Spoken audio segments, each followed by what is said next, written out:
আসসালামু আলাইকুম। Cook and food lovers থেকে আমি ঈশা আজকে আপনাদেরকে তৈরি করে দেখাবো পাইনাপেল আপসাইড ডাউন কেক।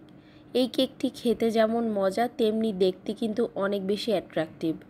আশা করব আমার আজকের এই রেসিপিটি আপনাদের কাছে ভালো লাগবে। যেহেতু এখন চারিদিকে আনারস পাওয়া যাচ্ছে, আশা করব সবাই এই রেসিপিতে একবার হলেও ট্রাই করবেন। রেসিপিটি যদি ভালো লাগে প্লিজ কমেন্ট বক্সে আমাকে জানাবেন, আর অবশ্যই ট্রাই করলে টেস্ট কেমন এসেছে আমাকে জানাতে ভুলবেন না। যদি আপনাদের আমার আজকের ভিডিওটি ভালো লাগে প্লিজ একটা লাইক এবং শেয়ার করবেন।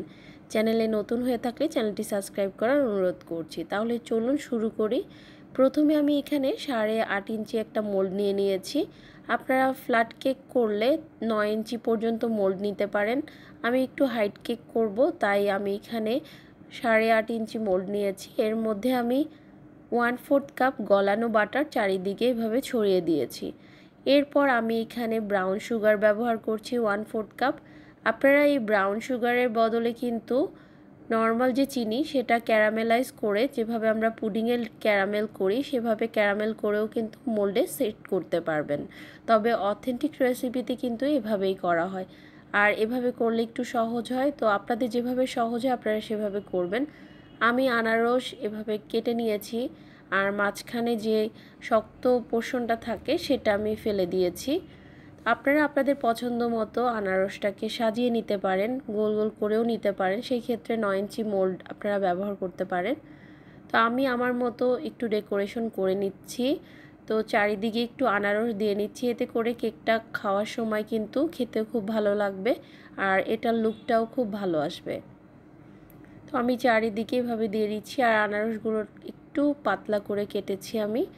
মাঝে আমি চেরি দিয়ে ডেকোরেশন করে নিচ্ছি।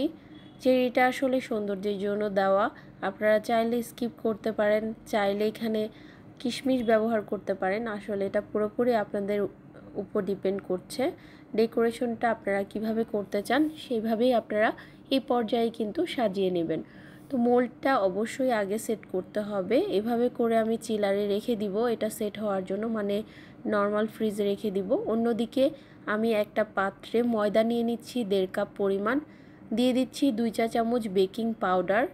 এখন বেকিং পাউডার আর ময়দাটা খুব ভালোভাবে মিশিয়ে আমি এক সাইডে রেখে দিব। আপনারা চাইলে কিন্তু এই পর্যায়ে একবার চেলে নিতে পারেন। তো আমি অন্যদিকে 1/2 কাপ নিয়ে নিয়েছি রুম টেম্পারেচারে থাকা বাটার, আর এখানে নিয়ে নিয়েছি আমি 1.25 কাপ চিনি, আর নিয়ে নিয়েছি তেল 1/4 কাপ। তেল, চিনি এবং বাটারটাকে আমি একসাথে খুব ভালোভাবে বিট করে নিব, যতক্ষণ পর্যন্ত না এই চিনিটা গলে যাবে ততক্ষণ পর্যন্ত। আর আপনারা চাইলে কিন্তু চিনির পরিমাণ আর একটু কমিয়েও দিতে পারেন। আমি এখানে 1.25 কাপ দিয়েছি, যেটা একটা মিডিয়াম টাইপের মিষ্টি হয়েছে। কেকটা খেতে তখন ভালো লাগবে।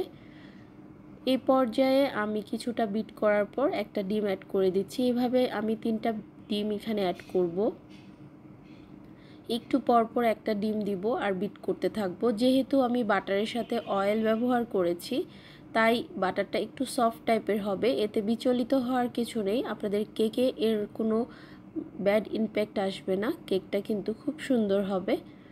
তো আমি এভাবে একে একে ডিম দিচ্ছি আর বিট করছি, এতে করে কিন্তু সুগারটাও মেল্ট হচ্ছে, আর এই যে বাটারের একটা ফর্ম সেটা হচ্ছে ফ্লাফি হচ্ছে, বাটারটা ফ্লাফি হচ্ছে। তো আমি আরও একটা ডিম দিয়ে দিচ্ছি, আর অবশ্যই ডিমগুলো রুম টেম্পারেচারে হতে হবে। যদি চিলার বা ফ্রিজে থাকে সেই ক্ষেত্রে আপনারা 1 ঘন্টা আগে বের করে রাখবেন।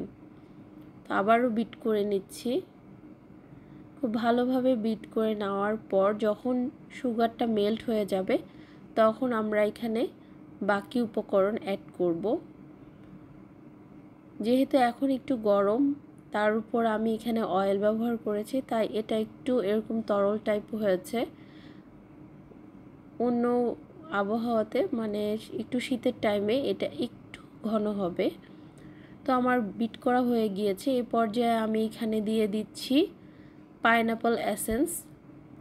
আপনারা চাইলে এখানে ভ্যানিলা এসেন্স ব্যবহার করতে পারেন। আমার হাতের কাছে পাইনাপল এসেন্সটা ছিল, এই জন্য আমি পাইনাপেল এসেন্সটা দিয়ে দিয়েছি, যার কারণে একটা ইয়েলিশ কালারও আসবে, দেখতেও ভালো লাগবে আর স্মেলটাও ভালো লাগবে। তো এর মধ্যে আমি এখন শুকনো উপকরণগুলো চেলে অ্যাড করে নিচ্ছি। ময়দা এবং বেকিং পাউডার যে আমরা মেপে নিয়েছিলাম সেটা আমরা অ্যাড করে নিচ্ছি। তো অল্প অল্প করে দিব আর এভাবে অ্যাড করে নিব। তবে এই ক্ষেত্রে কোনো সাবধানতা অবলম্বন করার কোনো প্রয়োজন নেই, অ্যাড করে নিলেই চলবে।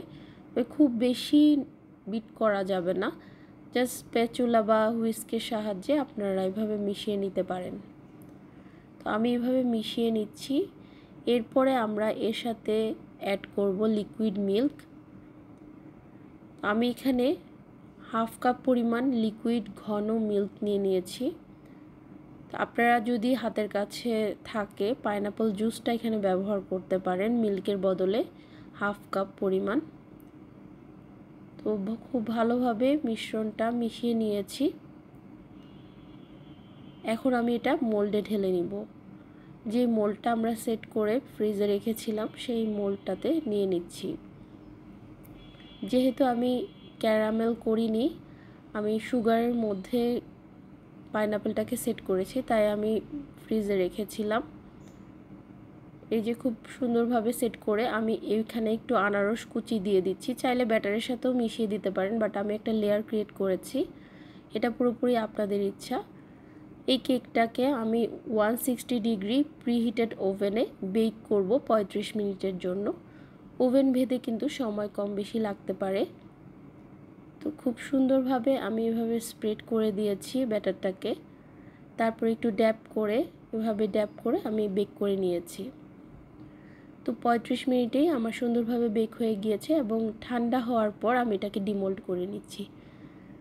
দেখুন কতটা সুন্দর হয়েছে। আর ক্যারামেল উপরেরটা কিন্তু খেতে মোটেও তিতা ভাব ছিল না, যেহেতু আমি ব্রাউন সুগার ইউজ করেছি তাই উপর দিকটা কালচে হয়েছে। তবে এটা দেখতে খুবই লুক্রেটিভ হয়েছে। আশা করি আপনাদের কাছেও ভালো লেগেছে। অবশ্যই এই কেকটা বাসায় বানিয়ে ট্রাই করবেন, খেতে অনেক বেশি মজার। বাচ্চা এবং বড় সবাই অনেক বেশি পছন্দ করবে।